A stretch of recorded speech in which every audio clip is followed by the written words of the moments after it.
Hello and welcome. Today we are going to learn all about whether you should use acoustic foam tiles to acoustically treat your home recording studio, or is it better to use fiberglass acoustic panels? Will they work better than the foam? In this video, we're going to figure that out. Before we jump in, I want to let you know that I have a free guide that will teach you to treat your home studio. This is my acoustic treatment guide for your home studio. To download that free guide, just go to soundproofyourstudio.com/acoustic. That's soundproofyourstudio.com/acoustic, and it'll be in the description below here as well, so you can click on that and get your free guide. All right, without further ado, let's jump into the lesson. So before we jump in, I want to clear up one misconception that you may or may not have. But a lot of people, when they think acoustic tiles, they think that if they just put acoustic tiles over all the walls of their home studio, it'll be soundproof.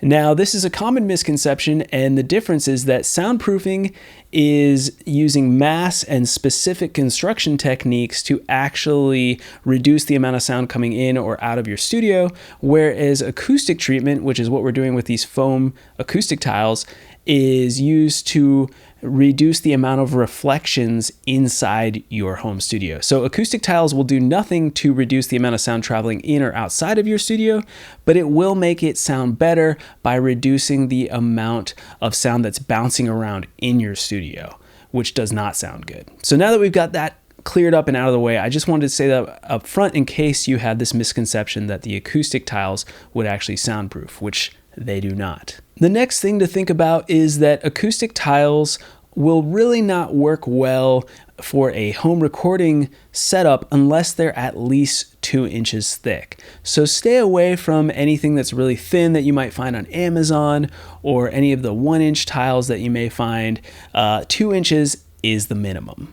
Another thing that's important to look into when you're buying acoustic foam tiles or panels is that you must buy acoustic grade foam.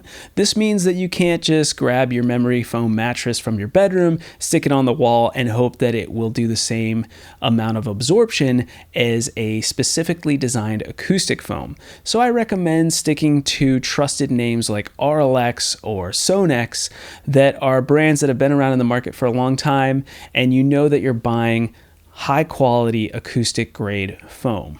Now, if you know my videos, I like to go into the science. I like to back up some of my ideas and what I'm talking about with some hard science from trusted sources. These are 2 graphs I'm about to show you from the Master Handbook of Acoustics, the 6th edition. This is by Alfred P. Everest and Ken C. Pullman. Now, this book has 2 examples here, and you'll see in these graphs right now that on the left we have the absorption coefficients of an acoustic panel with fiberglass, 2-inch, 3-inch, 4-inch fiberglass acoustic panel. On the right, you're seeing some Sonex foam acoustic panels that are 1-inch, 3-inch, and 4-inch. Now, if we look at these panels here, we'll notice that there is a left column on our y-axis that shows absorption coefficients. Now, the higher the absorption coefficient, the better. So as we see those absorption coefficient numbers rising up on the left-hand side there, we know that you're getting more and more absorption of the sound in your room, which is a good thing. On the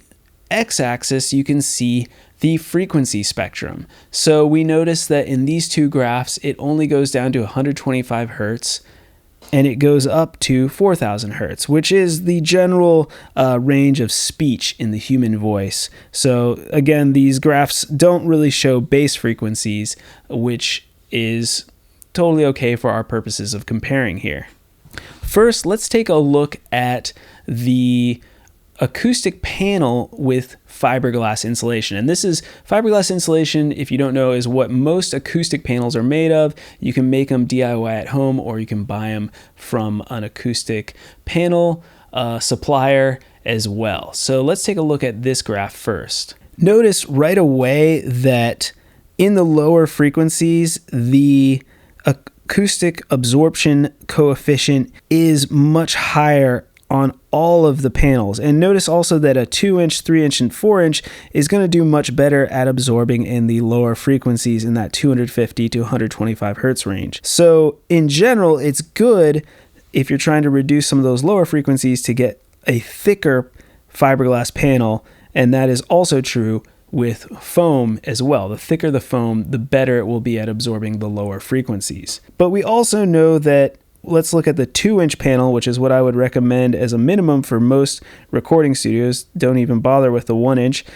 You'll notice that around 250 hertz, you have almost complete absorption at 1, and then you're getting down to 0.8 and 0.6, which is also very good, hitting that 250 range. So the 2-inch panel is great. Now, if we look over at the foam panels, let's take a look at that. We can see a drastic difference in the low end. So if you had 2-inch foam, your absorption in that 250 hertz range, which is a lower frequency, sort of like a low male voice, woofiness is where you'd get down there. And you're really not getting great absorption until you hit about 1000 hertz. And even then, you're not getting complete absorption at those higher frequencies. You'd have to get 3-inch or 4-inch Sonex foam to achieve the same results. So right off the bat from these two graphs here, we can see that at least with Sonex foam and traditional fiberglass, this is like Corning 703 fiberglass is what is normally used, the absorption coefficient is way higher on the acoustic panels. So overall, from just a functionality standpoint, I would recommend acoustic panels over foam.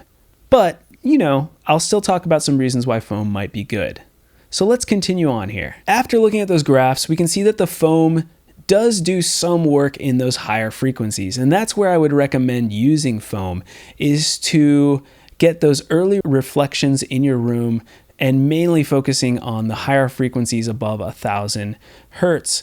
And the reason for that is that it just doesn't perform well in those lower frequencies where you're going to want to use bass traps and some larger acoustic panels. So in general, I would say you can use foam, but you probably are going to also want to use bass traps and other acoustic panels to completely treat your room properly. So in conclusion, here is what I think. I think that foam may be cheaper and easier to install, and therefore it might be an attractive option.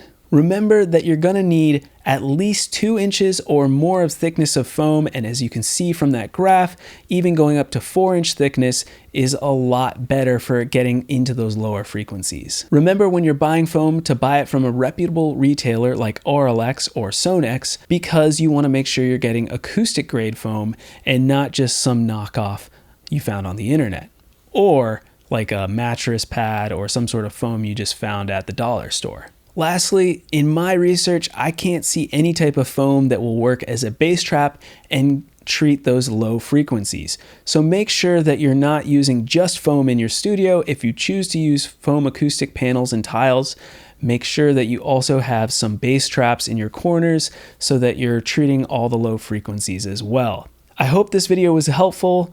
Remember that if you want to go deeper into how to fully treat your home recording studio, then download my free PDF ebook on how to acoustically treat your home studio. You can download that at soundproofyourstudio.com/acoustic. That is soundproofyourstudio.com/acoustic. New videos every Monday. Thank you so much for watching. I hope you have a wonderful week, and until next Monday, I will see you all later.